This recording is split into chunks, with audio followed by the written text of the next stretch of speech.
Bismillahirrahmanirrahim. Assalamu alaikum. Welcome to Newsroom. I'm your host, Khalid. But today is the 1st of November 2022. A new month begins, a lot of hopes, a lot of aspirations, and a lot of looking forward to important events, the most important of which is the Prime Minister Shahbaz Shareef's visit to the People's Republic of China. He has arrived in Beijing, he has already been received there, and of course the next day is going to be extremely busy for him. He's going to meet many important leaders that include Li Keqiang, who is his counterpart, the Prime Minister of the People's Republic of China, Xi Jinping, the president who's been elected a third time after the 20th CPC. Then of course CPEC is going to be one of the major discussions on board. There are a lot of important ministers and other important leaders that are going with our Prime Minister, and I think the most important factor of discussion will be the economy, how to move together as one as far as strengthening the region, Pakistan and CPEC is concerned, and how to also look at things that that pertain to both Pakistan and China, whether it be in the geopolitical or geostrategic arena. It's a very, very important visit. Also, Shahbaz Shareef Saab is one of the first international leaders to have been invited to the People's Republic of China officially after the 20th CPC and after Xi Jinping having been elected for a third successive time. These are important times, these are important events that are happening across the region, across the globe, whether it be the tensions between the US and China, whether it be the Russia-Ukraine war, whether it be the Pakistan's own economic crisis that Pakistan is going through because especially of the climate change and the floods that have wreaked havoc on the 33 million plus people and one-third of the country that was underwater. The economic loss is of course extremely important for Pakistan, and Pakistan is trying to do whatever it can to come out of this current situation. The visit to China is an important hallmark in that, and also to strengthen the relationship between both the countries, that is Pakistan and China. We've been joined by two important guests to talk about different aspects of the relationship between the People's Republic of China and the Islamic Republic of Pakistan. But before we announce our guests, let's watch this following report.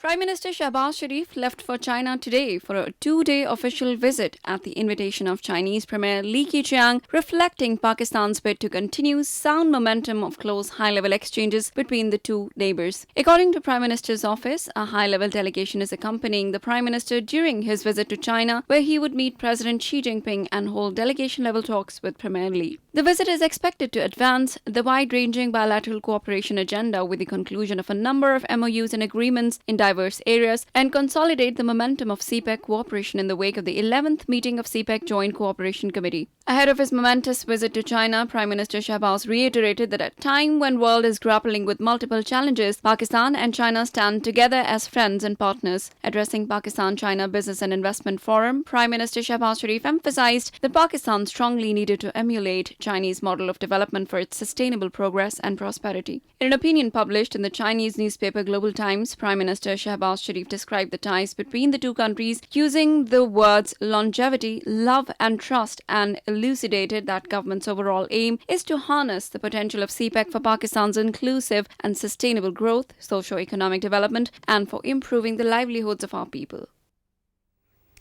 We've been joined by two important guests. Let me introduce them to you one by one. Online, we've been joined by Dr. Fazal Rehman. He's a director of Pakistan Institute of China Studies at the University of Sargodha. Thank you very much, Dr. Saab, to have joined us. It's always a pleasure to talk to you. Our guest in the studios is Dr. Usman W. Chohan. He's a renowned political economist, and we've had him as guest for many an episode, and the last time we talked about was on FATF, and a few minutes after we had finished our discussion, our country came out of the grey list.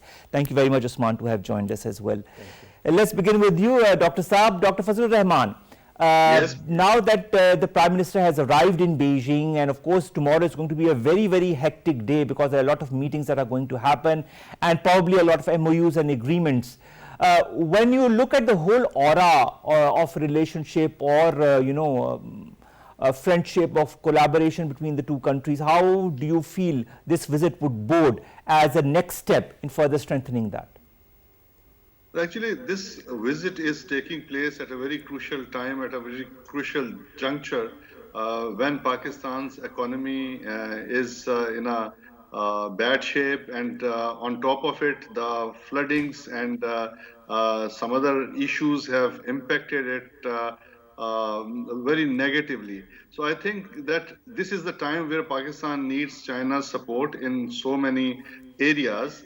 And specifically, when we see that this is the second phase of CPEC, so in second phase of CPEC, emphasis has been given to agriculture and social emancipation, which means social sector development, besides other things. So I think the most affected part under the climate change and the recent flooding has been the agricultural sector, and also there is a great need of social sector development, which has also been impacted by this natural calamity. So I think these two are going to be the prime issues from where we need to support and recover economically. And of course, the larger economic cooperation is going to take the center stage of bilateral negotiations and bilateral agreements and MOUs. So I think that this is going to prove to be a landmine visit, which is going to pave the way for future cooperation, which is going to pave the way for further enhanced, elevated relationship. And I think the momentum of CPEC will be picked up by this visit. All right, Usman, I'd like to refer to a quote of the Foreign Ministry spokesperson from China, Zhao Lijian. He was also the #2 at the Chinese embassy in Pakistan a couple of years back. He said that they appreciate Prime Minister Shahbaz Shareef's remarks when he talked about his visit to the People's Republic of China. He said, I quote, "We believe they show the importance he attaches to his visit to China, the high quality of China-Pakistan relations, and the deep friendship between the two people. Also, no matter how the international or domestic situations have evolved, China-Pakistan friendship has been carried on from generation to generation." We have seen a lot of critics of the Pakistan-China relationship. We have also seen this relationship strengthen with time on different avenues. Which is the most important facet that you feel will be highlighted during this visit of Prime Minister Shahbaz Shareef? It's an excellent question because there are multiple facets. As Dr. Fazal Saab also mentioned, I think that the most important thing will be that as both countries look forward at their new stage of cooperation, how are we going to do it together? That is what's going to happen. And it won't be in one dimension, it will be in multiple dimensions. What we have to understand is that even though Pakistan is going through economic difficulties, the truth is that the whole world is going through economic difficulties, including China. And so this is a time for us to get together as true close friends to say, now we are going to start the next step together. And the symbolism of the spokesperson is very noteworthy because a fellow communist country, Vietnam, its leader is going after.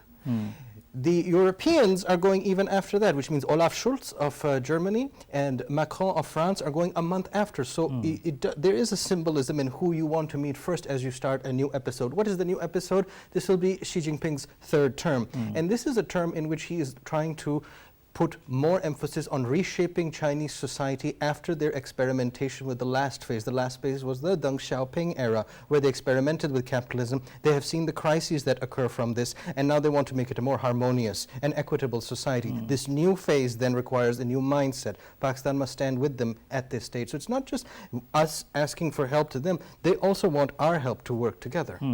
All right, working together, Dr. Fazal Rehman, we know that the 20th CPC was held recently, after which Xi Jinping was elected for a third successive and consecutive time.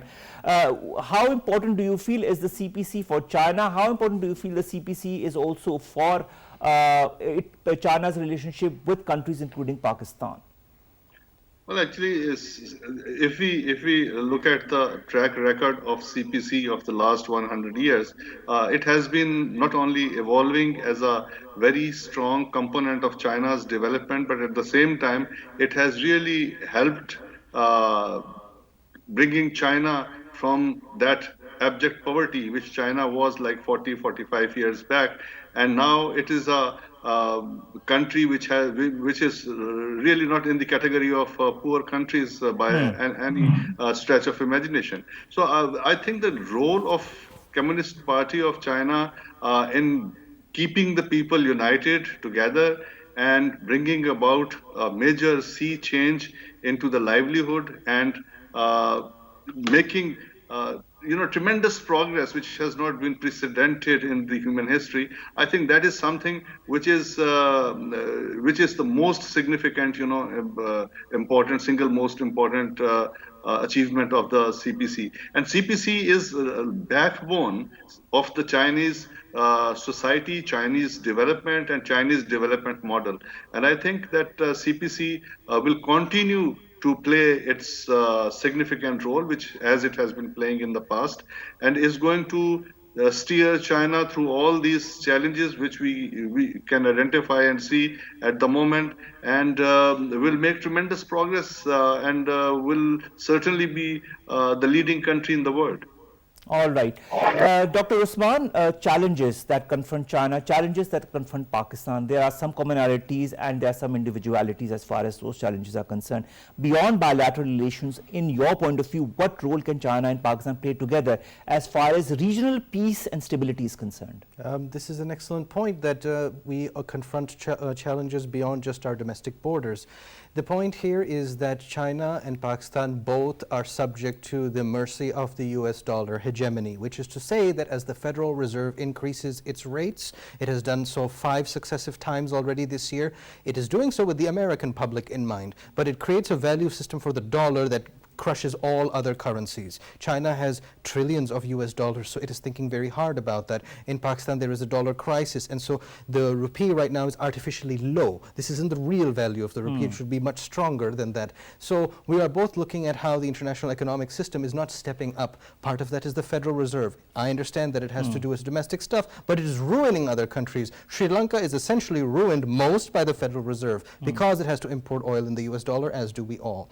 The second major thing is that major international financial institutions are not stepping up when they should. That helps to explain why Sri Lanka, for example, is going through such a But why is that? time. Why are financial institutions not stepping up? Because it's a very important point. Yes, well, it absolutely is. And it's because the international financial institutions are held at the mercy of their largest shareholders. And their largest shareholders have domestic interests. So very much like the Federal Reserve, the IMF and the World Bank have certain stakeholders that own a disproportionate amount of it, and so they're answerable mostly to them. Countries like ours have small percentages.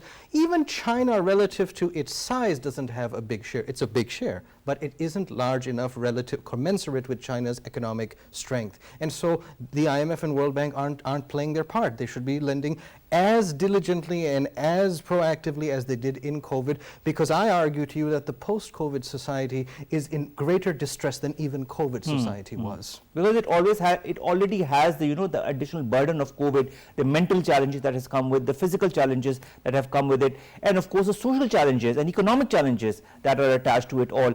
Dr. Fazal Rehman, Pakistan, China challenges, we've talked a little bit about it, we'll talk in detail a bit later in the show as well, but there are commonalities as well. There are issues that go beyond a friendship, that go beyond even a normal relationship. It's a bond that cannot be broken. That is why both countries are called iron brothers. Do you feel Pak-China axis inspires greater cooperation, and do you feel it could help the region break a vicious cycle of deprivation and conflict that it is going through? Well, absolutely.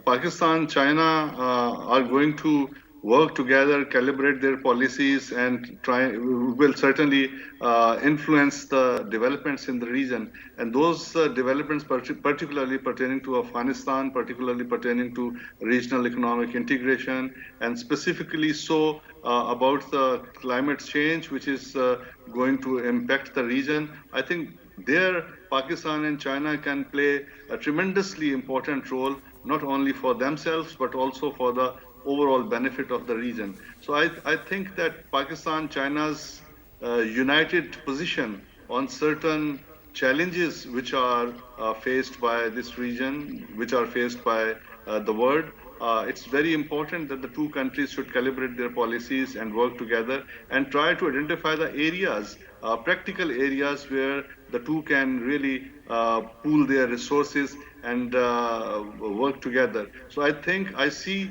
that in coming days and coming years, there will be more and more cohesiveness in terms of policy coordination between Pakistan and China. We have seen in the last 1 decade that we have started from like two countries' bureaucratic cooperation, collaboration on different, subjects that has come under CPEC. And now that maturation stage has come, where we can very easily engage each other as far as the policy implementation issues are concerned. So I think there's a brighter future for Pakistan-China relations, and it's going to definitely have positive impact on the regional countries and on the issues which are confronted by all the countries of the region. All right, Dr. Usman, Dr. Fazal Rehman talked about natural challenges, calamities as well as challenges. Now, let's come to another quote by Zhao Lijian, who talked very recently, and he said that our two countries have always supported each other on issues concerning our respective major interests, and we have always stood together and helped each other in the face of major natural disasters. Let's come to climate change. Let's come to the floods that Pakistan has seen the dastardly effects of. I said that in my introduction. I've always said this since a long time since the floods happened, that this is an extreme case for Pakistan, a case that Pakistan is not really the one behind, but a victim of the carbon emissions that major Western countries put in. Now, do you feel that China could help Pakistan, A, overcome challenge such as this one, B, make Pakistan future ready? Yes, it can, and it is playing that part, and it will continue to play that part, but I ultimately believe that we are responsible for our destiny, and so we have to make ourselves future ready, and we can always draw upon China's assistance in that. China is assisting with people on the ground. It has given financial assistance too, and it is reciprocal, as the spokesperson said. When there was the Sichuan earthquake in 2005, we helped them, and so this is how brotherhood is fostered among nations. But the fact that climate change has been so disproportionately brutal on a country like ours is the truth. We are only responsible for 0.5% or less of world emissions, even though we are more than 3% of the world's population, so 1/6 of what we should be doing. Now, in that case, China is actually making tremendous strides in making a more sustainable economy.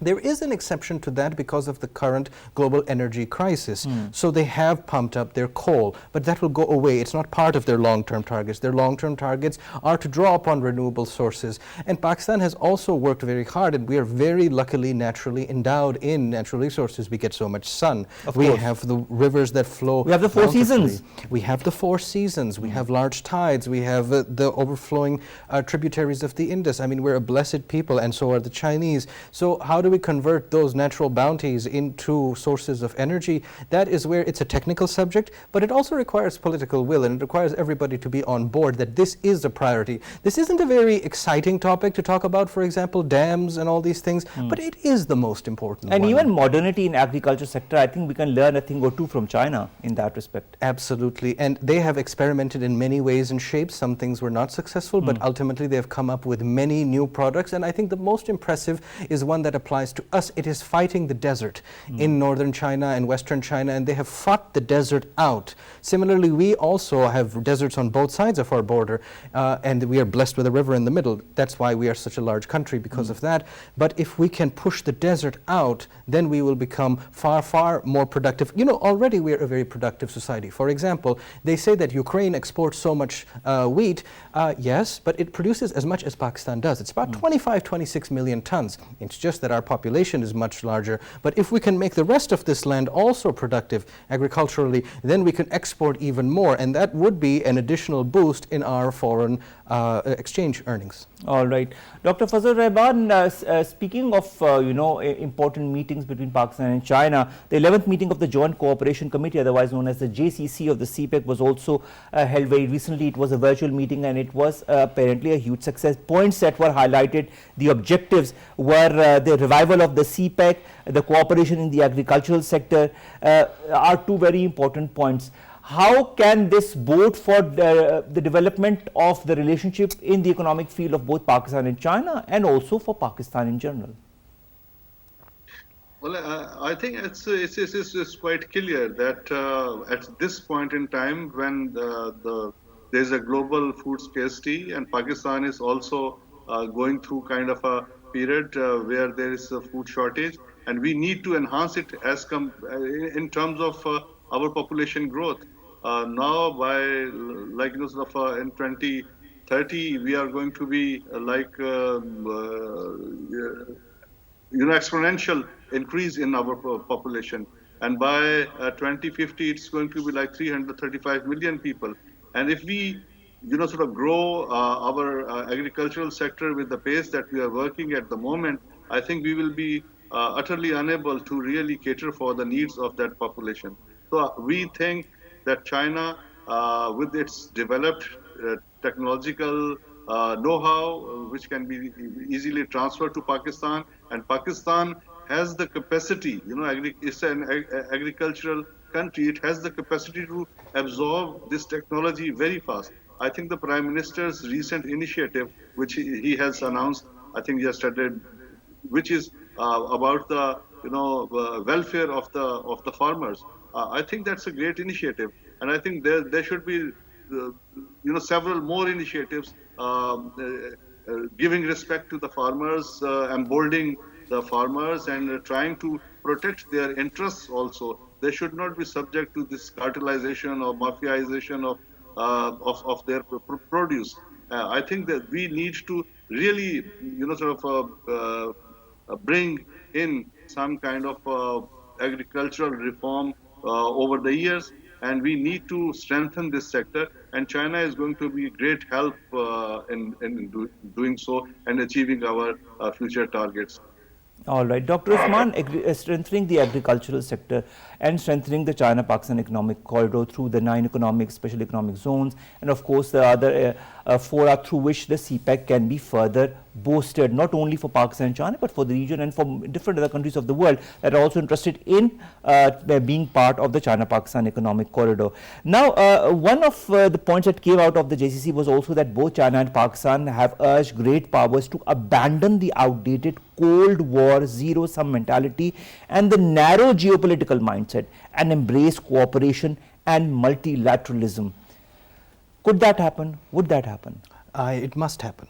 It's not that it could or it should, but it must happen, because what you see in the world today is the old structures post-World War II are simply not built to handle the complexity of the wicked problems that the world faces today. What the JCC has concluded is that this Cold War mentality is outdated. We really have to solve the biggest problems together.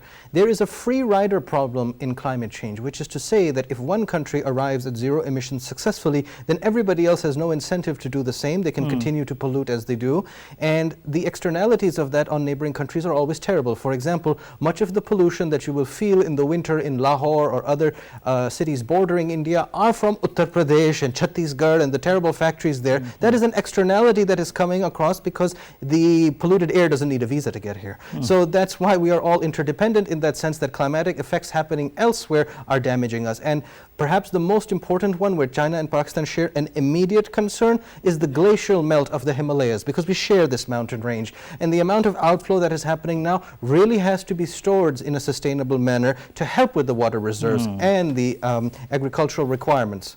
All right. Dr. Fazal Rehman, I'd like to understand a little bit on the geopolitical or geostrategic arena, and I'd then refer the question to Dr. Usman as well. But starting with you, the tensions between the United States of America and China, the Russia-Ukraine war, what is happening in Afghanistan, the rise of extremist elements within the country that are endangering Pakistan, but that could also endanger China. Then there is the India factor that is directly or indirectly destabilizing Pakistan and also the China-Pakistan economic corridor. Are these all of these issues interdependent, interrelatable, and if so, how much of both these countries, that is Pakistan and China, can work together to thwart as much of that as possible?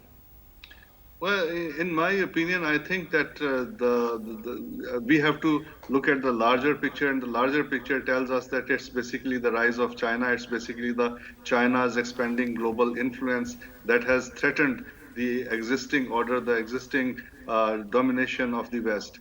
So basically, that is the paradigm, that is the parameter under which we see all these developments being affected, be it the Ukrainian war, be it the situation in Afghanistan, or the things in the Middle East or in Asia Pacific region. There is a direct link to China, US, competition, rivalry, whatever we may call it. But it has a lot to do with that. It has to do with the China's expanding influence, which is perturbing those status quo powers. So I think that until there is kind of a management of relationship of big power or great power relationship, I think these problems are going to exacerbate, and these problems are going to further expand and complicate the international system which has been going on. As Usman has very rightly pointed out, that the system which was built after the Second World War has no capacity to absorb the complexities of the present day international relations. So I think there is a need. China is very vocally and very strongly advocating that there has to be multipolar system. There has to be the multilateral approach towards all the global issues which are impacting humanity, which are impacting different regions, different parts of the world. But on the other side, we see that there is again, that Cold War mentality which is gaining strength, which is trying to de-globalize the world, which is trying to divide the world into different segments, into different sections, and trying to create more hostile environment in certain regions. I think that approach is not going to work. It is going to be very dangerous. It is going to be very negative, and it's going to have very negative implications as far as the global peace and development is concerned. So I think that there has to be some, a collective approach, and there has to be some mechanism. There has to be some understanding on part of the great powers to actually deal with this situation. I think China's progress, China's development has become irreversible, and that is a fact. That is a phenomenal thing, and I think the West needs to understand that it cannot be reversed. It's rather going to expand. So with that expansion, I think they have to live with it. They have to live with the reality of China. So I think that all these smaller issues or sub-issues which are surfacing at this point in time needs to be tackled through this larger framework of things. All right, Dr. Usman, Dr. Fazal Rehman talks about a collective approach by the powers that be. He also talks about China's rise and how that is a so-called threat. Why should countries like the US or others in the West be threatened by the rise of a country like China? China has never threatened a country directly, or in fact it wants trade relations with all countries, including India, including the United States of America, and that has been recently emphasized by President Xi Jinping as well. Then why are blocks being made? Why is there AUKUS? Why is there Quad? Why is there Indo-Pacific strategy by the US? Don't you feel these are going to hamper the economic growth of the world as one? Yes, it will, because China has been a significant component in global GDP growth for the last 25 years, yes. I'll frame this, my answer to you in an interesting way. There is one capital in China, which is Beijing, and there's a Beijing community that looks both at the economics and at the security elements with one mind. In the United States, though, there are two capitals, there are two communities. There's the New York people and there are the Washington people. All right. The New York folks think about economics first, the Wall Street types. They had primacy for the past 35 years. And their argument was that if you invest in China and help it develop, do your part, and then, have trade relations with them, it will develop, and ultimately Peking will follow the path of Taipei and Seoul. But that never happened in 35 years, and so the Washington folks said, okay, you've had enough time to make this point and you've failed.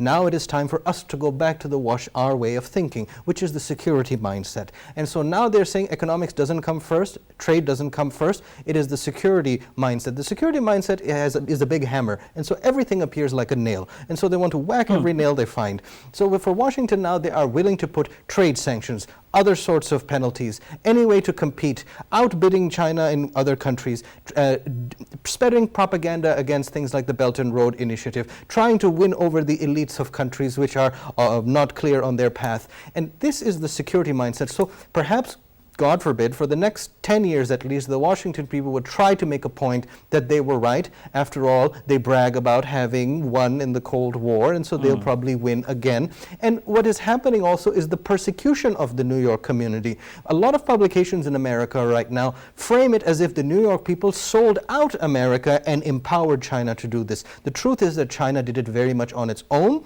through its own methods, on its own terms, and gave more to the world than it took in. So the New York people are being persecuted indiscriminately and unfairly, but the fact is that they won't have a voice, and so economics is taking a subordinate position now to the security folks in Washington. All right, Dr. Fazal Rehman, let's talk a little bit about the China-Pakistan Economic Corridor and, of course, the revitalization of this very important mega project. We've also have second phase of the China-Pakistan Free Trade Agreement that is in the works, that is there for all to see. What kind of homework do you feel Pakistan has made in that regard, and what kind of homework do you feel Pakistan needs to do in that regard? Well, I think that in the last almost 9 years, we see that CPEC has made tremendous progress, significant progress, which we can see on the ground from concept to implementation. And it has entered into the second phase where the dynamics or the dimension or the approach of CPEC is modified to suit Pakistan's local conditions and requirements. Having said that, I think that now CPEC is going to gear up into the domain of social sector development, which also includes the establishment of special economic zones. I think we should have, what we should have done is that we should have made the feasibilities or the approach towards special economic zones public and should have brought it under public discussion.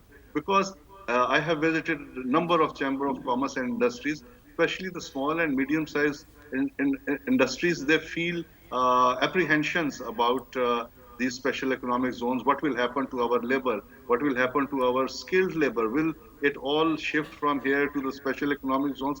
I think we need to co-opt an approach which can integrate these special economic zones with our local, industrial outlook and conditions, so that there could be, a common factor which can expand our industrial growth, rather than these special economic zones working in kind of isolation with the rest of the economic conditions and economy. So I think we need to, Usman may shed some more light on that because he's an economist, but I think that, we have to do a lot of work on these aspects of constructing CPEC, where some of the sectors should not feel neglected or should not be left behind in the process. But at the same time, what we require is a high-tech industry. What we require is a industry which is export-oriented. And it is competitive. It is competitive in the global market. And our current industrial outlook is not really very, very competitive. They need to really gear up themselves in order to make themselves compatible with the rest of the world. So I think that's a very interesting point, Dr. Saab, that you've raised. Local industrial outlook in the wake of the challenges that Pakistan is facing and the need of other countries so that Pakistan can make and export more and more products. Do you feel we need to have more vocational training? Do you feel we need to understand markets such as the Chinese market or even other markets in the region so that we can start exporting instead of importing? How can we empower our local industrial outlook and our industries so that they can be as competitive as international ones? This is a very important point. Dr. Fazal Saab is correctly basing his assessment on the survey data, having communicated with the tradesperson and the business folk. So he is pointing at the dire need, and the two solutions that you have given about higher quality labor with a stronger work ethic. Ethic is also a mindset. It isn't just the skill set, as well as the research into other markets, particularly the Chinese market. People here think of the Chinese people in the abstract as brothers, but the people-to-people connections aren't necessarily as strong as, for example, somebody like me who has lived in China. I have a different perspective, more intimate perspective. So we need more people-to-people contacts, and that gives you an idea of market research, because you can simply ask the Chinese people you meet, what do you like and what do you want? I'll do it for you. It's really that simple. Market research is framed as a science, but it isn't. But the third big thing, other than the two good solutions that you've provided, is the energy requirements. Pakistan's energy requirements are very, very high, and as it stands right now, it is almost cost prohibitive for them to operate. And so some factories are in a kind of pause state right now until the global energy markets normalize. And this energy factor is a huge input cost for many of the things we work hard on, for example, cement or other basic materials. The energy cost is simply too high right now, so I hope that the global energy markets find a natural equilibrium. That will depend on Russia, it will depend on Saudi Arabia, it will depend on the United States. It doesn't depend so much on China and Pakistan, which is why the points made earlier about cooperation, this is where strategies need to be made, that how we on the demand side can deal with the adversities of the supply side countries. All right. From the economic front to a little bit on the political front, when you come to the gamut of relationship between Pakistan and China, of course, China-Pakistan Economic Corridor is a hallmark. So are the other important facets of the relationship. But do you feel, understanding Pakistan, understanding China and the dynamics of the relationship between the both countries, that there are certain aspects of this relationship that haven't been explored as of yet? Is this question for me? Yes, exactly, Dr. Oh, okay. Yeah, I think it's basically, sort of having better understanding of Chinese culture. That is very much important. I'll give you one example. In my university, if I just go, actually I've been conducting interviews with the students, and when I ask the students, just give me names of 3 or 4 major cities of China, so I think that more than 70-80% students are unable to name the 3 major Chinese cities. So if this is the level of understanding of a brotherly country, I think that we need to work very hard on some aspects of our bilateral relations. Same is the situation in China also. But perhaps those who are focusing on Pakistan, they are better off there. At the official level, at the business community level, we need to inculcate the kind of ideas, the kind of information we have to input, so that they start developing understanding about China. And similarly, the Chinese businessmen also should have more deeper and deeper understanding of Pakistan. Similarly, at the government official levels, we have been preparing policies, we have been making recommendations, but sometimes it's not really suitable in the Chinese system, because the Chinese system works in a different on a different model. Sometimes we get like frustrated that we have proposed something, but it is not coming through. There's been no response. But we have to understand the system under which the things operate. Unless until we understand the system, we understand the culture, we understand the people, we understand the mindset, I think a very comprehensive, compatible relationship cannot be built. So we need to, I think, work on multiple fronts to have developed deeper understanding of China in Pakistan and Pakistan in China, in order to consolidate, in order to enrich, in order to nurture this relationship, so that our future generations can benefit from it. Of course, that's very important that future generations benefit from it. We are a country of a majority of youth, and that is what we need to give them, a stable, a more prosperous Pakistan. For that, our relationship with China is of paramount importance. Dr. Fazal Rehman, Dr. Usman talked about, understanding realities. Do you feel these realities are also incorporating the geostrategic or geopolitical realities that both the countries, that is China and Pakistan, are witnessing?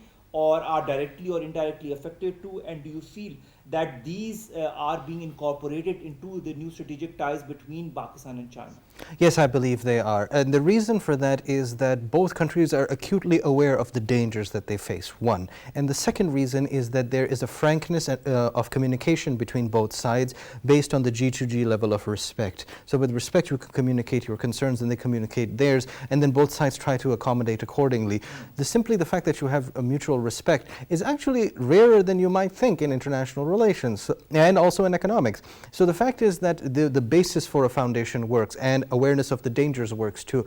The next question is, what do we do about it? For example, if both countries are facing economic slowdowns, since the rest of the world is also, are the solutions going to come from nation states alone, or is it a global cooperation question? And if it is the security establishment of a hostile country ready to entertain its geo-economic side too, or are they going to take primacy? The fact is that reality is a subjective construct, and ideology often plays a disproportionate role in economics because it is a normative science. It is a normative art form, and so is strategy, because strategy involves the formation of an objective, and that objective is oftentimes driven by at least partially flights of fancy, aspirational targets. So that's the kind of ambiguous environment we work in, and I tell you that the next year, 2023 and possibly 2024, will be very difficult years economically for the world. So the urgency of beginning to create a foundation of international cooperation on new platforms is very necessary. All right. Final question to you, Dr. Fazal Rehman. I need a very short answer because we are a bit short of time, but it was an important topic. That's why I wanted your point of view on it. Green energy, digital economy. Can both countries work together on that as well? Absolutely, yes. And I think this is the need of the hour. This is the requirement of our times, that we have to shift eventually, because it's not only sort of us. It's the now global trend and approach. And China is making great strides and great effort in order to go green. And Pakistan is also, we can follow the suit, and we can definitely acquire a lot of technical help and assistance from China in order to start working now. It's not going to be a matter of days and months and years. It's just a long haul. It's going to be a long-term process, but we need to start it now so that we can achieve our targets in the future. That change is important to make. Quick answer from you on the same question: digital economy, green energy. How important is the collaboration between both countries in these two fields? Extremely important on the digital economy side, because of the infrastructural benefits that we get from cooperation on our side, plus the market research. We can actually create a lot of revenue, and a lot of freelancing work can come to us from their digital economy, so there's synergies. And on the green energy side, definitely there's work to be done on solar as well as water, hydropower, and they have the expertise. We also have expertise on this. It's just that they need to also put some money on the table. We have to put money on the table and recognize it as a priority. All right. Priorities, ladies and gentlemen, are many. But the fact remains that Pakistan and China both understand each other's priorities and are both working together to not only enhance but stabilize those priorities, and to work together in order to strengthen a relationship that has been time tested. That is why they're called Iron Brothers, for a fact. Thank you so very much, Dr. Fazal Rehman Saab. Thank you very much, Dr. Usman Chohan, to have had a very objective and interesting and intellectual discussion as far as the gamut of relationship between Pakistan and China is concerned. Our Premier Shahbaz Shareef Saab is in Beijing as we speak, along with the number of important delegates that are there to discuss the future of Pakistan-China relations. We wish them all the very best. Allah Hafiz.